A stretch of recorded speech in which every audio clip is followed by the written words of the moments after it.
I mean, first thing to ask you, I mean, it's a very dark subject, talking about kind of euthanasia and people wanting to commit suicide, but it is kind of quite at the forefront of politics in a number of countries at the moment. Were you very conscious of that? Was it something you wanted to tell the story about because it's kind of quite a hot topic at the moment? Actually, you might know that there is a clinic like that in Switzerland, which does exist, which is called Dignitas. It's not really a clinic with a building where you can go like that there and enter and wait for your turn to die. It's more like a doctor who, gives poison to people in a hotel room. And in Switzerland, they don't have a law that avoid anybody to give a poison on the table, and if you want to take it, you can take it. So this doctor, does his business like that. I'm not sure he wins money for that, like in our film. But with Oli as the director, we wanted to do a movie about suicide, with also one of the actors, Virgil, who is also a scriptwriter with us. And then Virgil actually knew about this clinic in Switzerland, so we said, okay, this is what we're going to do to build a story about this clinic. Maybe because this is what the future is for us today. I think in our society where the government counts every penny which human being costs, from birth to death. For sure, one day they're going. The statistics at the end are completely accurate, and the Canadian actually did a study to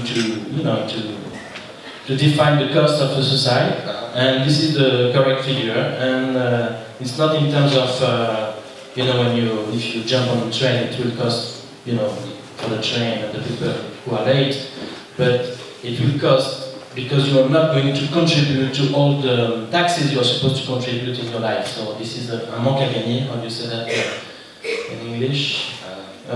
Which is not money, which is not manque à gagner. Anybody knows the translation in English?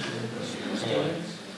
So that's, we thought it would be something we wanted to talk in a satire and a farce of death, and I love the tone of the film because while it is obviously a very serious topic and it's played quite straight, there is such an underlying black humour to it. Were you worried that people would get offended about you dealing with a subject like this but having comedy in there? Well, we thought we might take the subject seriously and to take the point of view of the doctor, who is really a philanthropist in a way. He wants to help humankind to do better with a pulsion of death, which is not easy, and obviously it's not going to happen.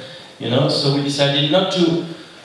I mean, at the end, it's really insane and mad. I mean, the character of Virgil permits to have a lot of craziness in the movie, but we like to have everybody is like neutral and normal. They are like customers who are complaining, about the service which is not properly offered. And it was maybe also a way for us to mock our own way of behaving in life, because we are like customers of everything, and we are always complaining of the service we pay for, and even if the government persuades us to buy our own death, we'll still complain of the quality of it. Are there any questions in the audience? Right at the back of the top, yeah.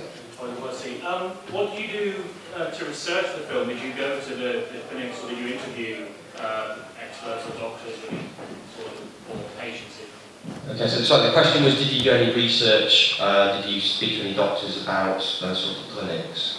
Not really. The Dr. Minelli, who is the doctor of the real clinic in Switzerland, in Dignitas, has given lots of interviews about his own clinic. So we read, the interviews.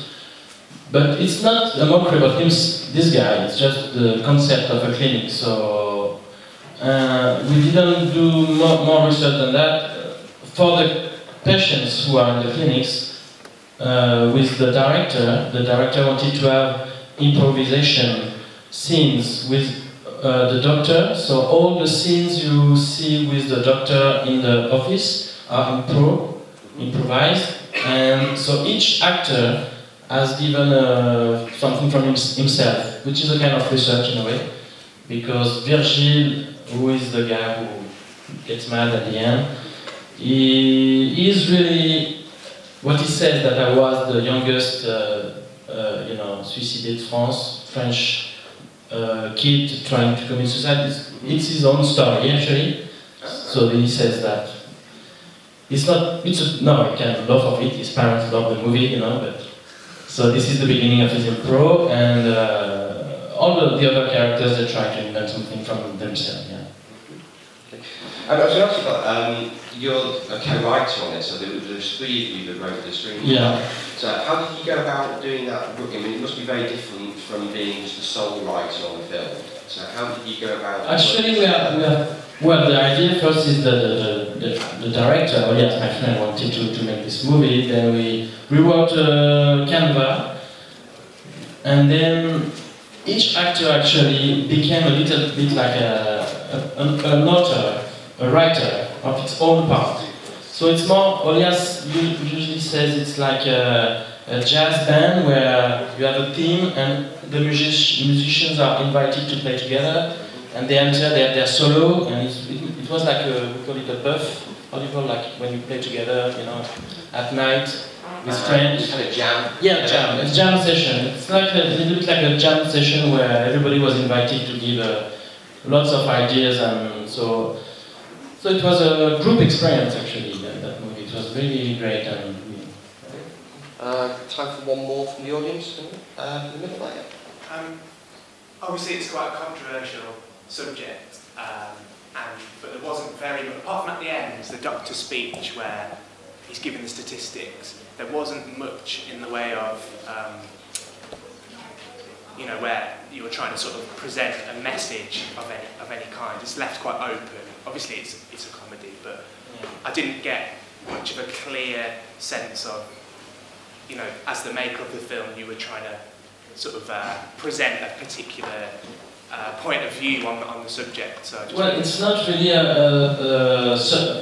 I mean, Elias has answered this question in another situation. He said, he quoted Hitchcock, I think, if you have a message, go to the post office. Hitchcock said, because it's faster. But nevertheless, I think it's not a film about which we give them a message about suicide, obviously. It gives, it's not giving any message, but it's just trying to how do you say, to give a point of view, to think about what is our world becoming, because everything we are seeing everything as a cost, and your life is becoming like, you are not a human being in a city, you are a client, for all the services you have. And if you can offer your services, then you can be a good client. And maybe it would be like that, for death is not right now, in the pattern of economic cuts, but so it was more like a reflection about that. Like, we are customers, we like to buy things, we like to buy services, but are we going just becoming we are not only customers? That's what we want. There was actually a Dutch film out a couple of years ago called What to Do About the Others, which kind of had a similar look at basically how much do people who never work and only claim benefit actually cost the state, and actually ask them to prove their worth, otherwise they were going to be killed. Oh, that's good. So I don't see that movie. It just had that kind of, it kind of does leave it open for you to make your own mind up, but it is this idea of the government only seeing you as either as an income creator or a cost to the state. Obviously something to think about. Yeah. Okay. We are going to have to wrap up there because we need to get everyone else who's come to see One of the Dead. So I'm going to say thank you very much. Thank you very much.